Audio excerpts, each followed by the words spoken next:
Hello, is this a thoroughly amateur production? Yeah, it is, including the fake English accent, which is also thoroughly amateur. I'm Robert McKay. The channel, of course, as you saw, is Whiskey for Beginners.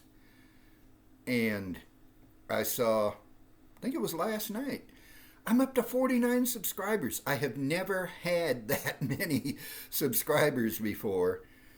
And I am sorry that I haven't been able to post videos regularly as I did when I had 10 subscribers. But for those who are new, or the one guy who's brand new to the channel, I live in a one-bedroom apartment. I have limited facilities and a limited budget.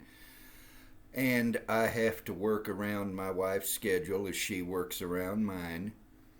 And in fact, the only reason I'm able to make this video today is I took her to the emergency room, and by her desire, I don't know why, but she desires it this way, I didn't stay there and wait for her. I'll go pick her up when she calls. But in the meantime, there is room for me to make a video. And since I just finished eating a nice spicy Frito pie, which would totally destroy my palate, I wouldn't be able to enjoy any whiskey. However, where did I put it? I can't enjoy, what is this? Vanilla Coke. I'm not a fan of the Coca-Cola company anymore, but any other soda I just don't like. And you have to admit that Coca-Cola has a good beginning. It was John Stith Pemberton, who had been a colonel in the Confederate States Army, who invented Coca-Cola. But anyway, that's a whole nother deal. So what I want to do today, since I'm not going to be drinking whiskey, therefore won't be reviewing whiskey, and since I've gone through all the questions, and you can go back and see it's 30 some odd questions that I answered in videos, trying to get all the stuff I wanted in one place when I was starting, in one place on this channel. And you think this video is bad, go look at some of them earlier ones. But anyway, what I want to do today, excuse me, those who've been subscribers for a while know that as soon as I started talking, the allergies kick in. What I want to do today is talk about a couple of new bottles I have.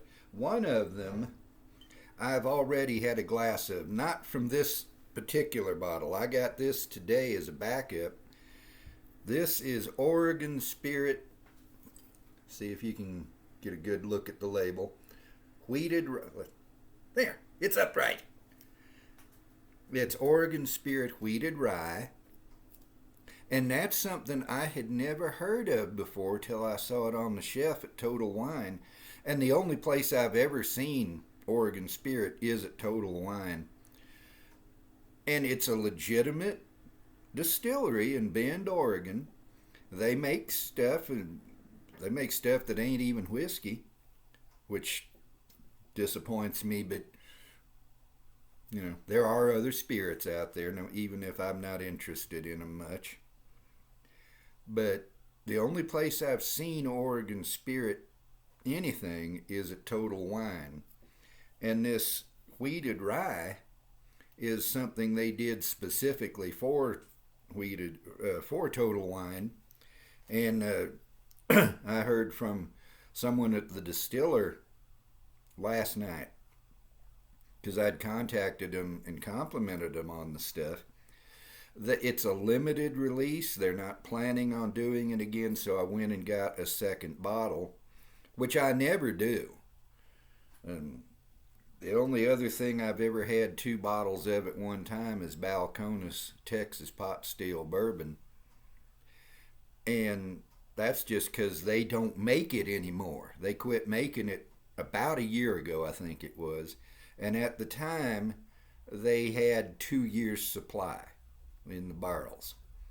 which means now they're down to about a year's supply. In another year or so, they'll run out, and then whatever is in the three-tier distribution system is all there is, or will be all there is. And so I'm a little more greedy, I guess, or acquisitive with that stuff. And this is the same way. They're not going to have it anymore. And so I bought a second bottle of it. When I'm out of both bottles, if there's still some on the shelf, then I might buy another one. But this is good stuff. Wheated rye. It's an interesting concept because you hear about wheated bourbon where instead of rye, they put wheat in it as the secondary grain, as a flavor grain. And it alters the character of the bourbon. For a good while, I really liked wheated bourbons, but over time, I'm beginning to wonder a little. There are a lot of factors that go into what anyone likes and dislikes, and over time, your palate grows. It gains ability, allergies, and it can even change. Your taste can change, just as with food. You know, when I was a kid, I liked bologna. Now you couldn't pay me to eat bologna.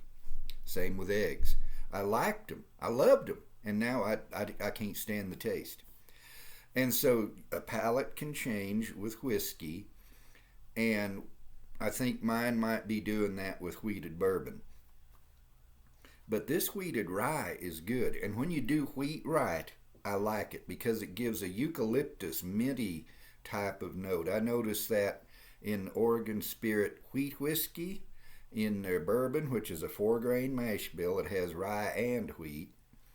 I noticed that in Redemption wheated bourbon, which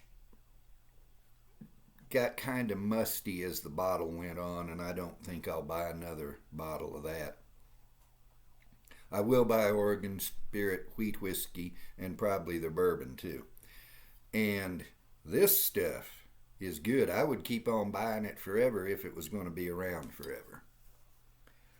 Then, on the strength of the Oregon Spirit bourbon, wheat whiskey, and wheated rye, I went ahead and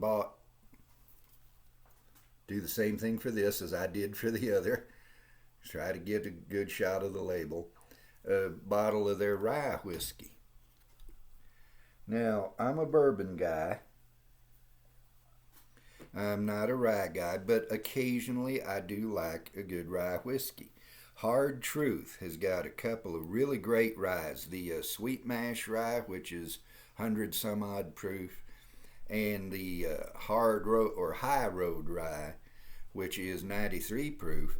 And that High Road Rye, as it opens up, it's getting better and better and better and better. It's turning into high class whiskey, and it's only it's about $40. The Sweet Mash Rye is about $70, and so you wind up getting something the same quality, if not a little better, for almost half the price.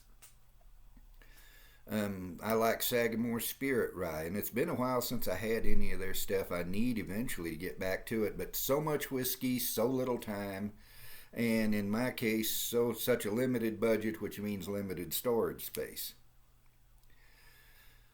But if this stuff is as good as everything else I've had from Oregon Spirit, it's going to be good.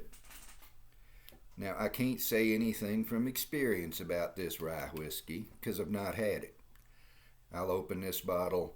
It depends on when my wife is ready to come home.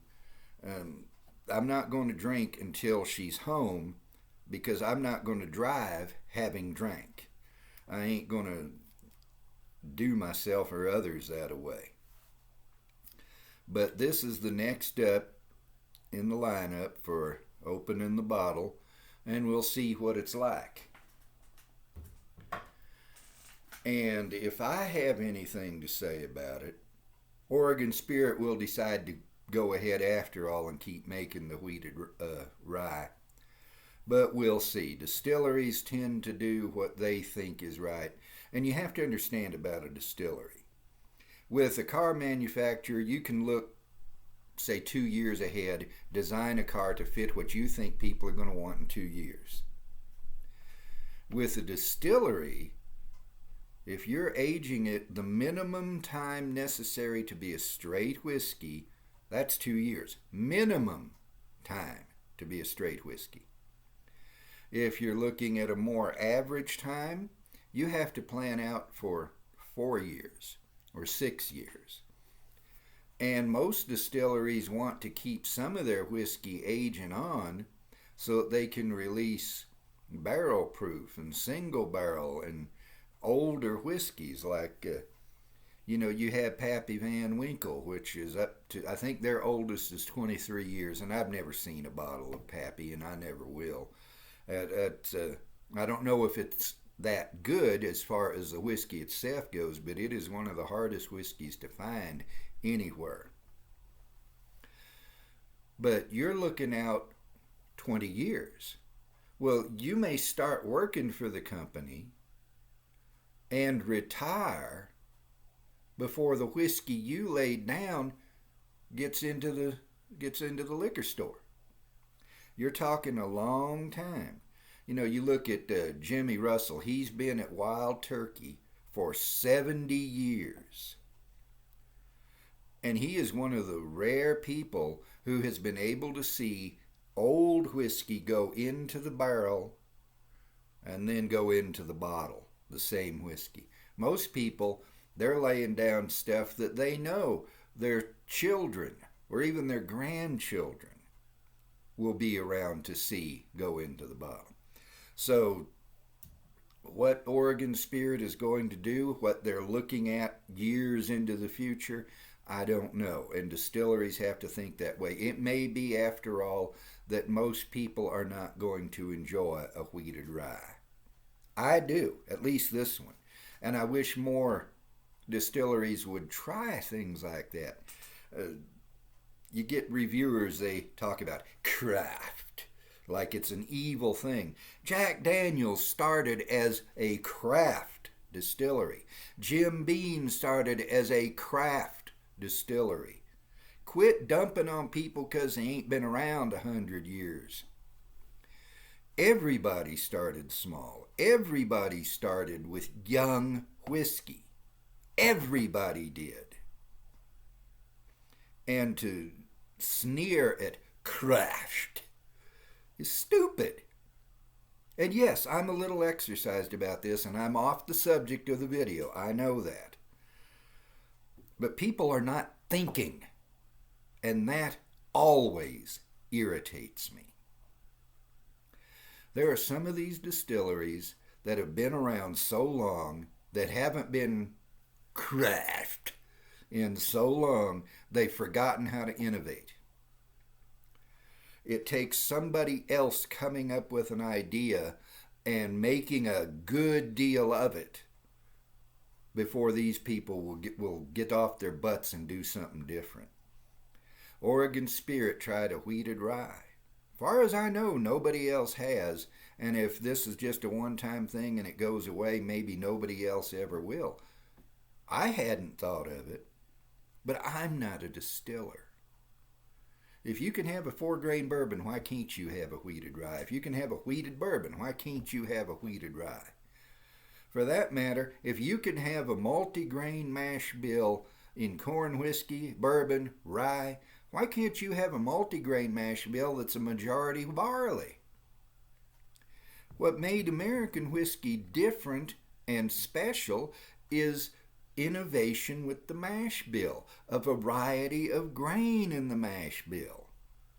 The distillers who came from Scotland and Ireland to the United States were used to using just one grain, barley. But they learned to use rye, they learned to use corn, they learned to use wheat, and they learned to mix it all up. And nobody wants to do it with barley whiskey. All they want is single malt, which is a stupid way to say it. It's not single malt. It's not one word, it's 2 words. Single malt. You don't say index finger, you say index finger. You don't say left hand. You say left hand. You don't say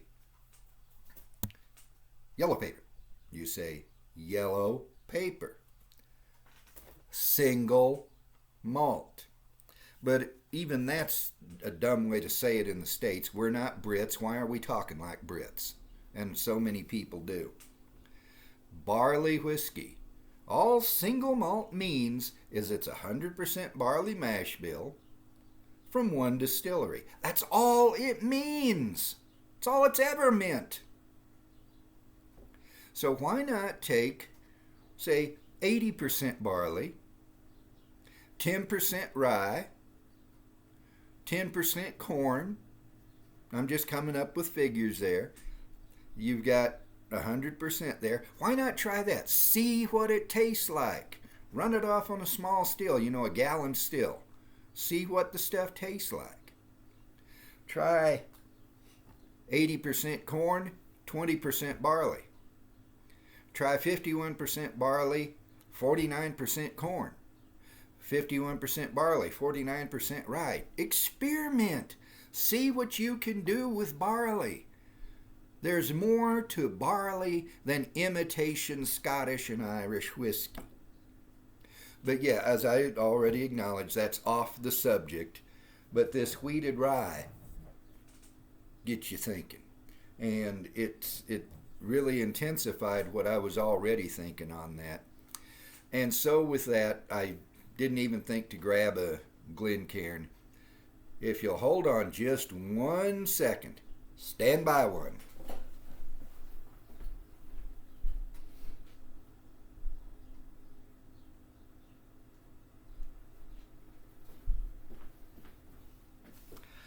You stood by one, and I'm bonking into the table here. Mary Ann Moore wrote a poem, I think she just called it poetry, in which she said that poetry is imaginary gardens with real toads in them. Well, I have a real Glencairn with imaginary whiskey in it. Let's just imagine it's wheated rye. Good stuff. With that imaginary whiskey in the glass, I say to you, here's mud in your eye.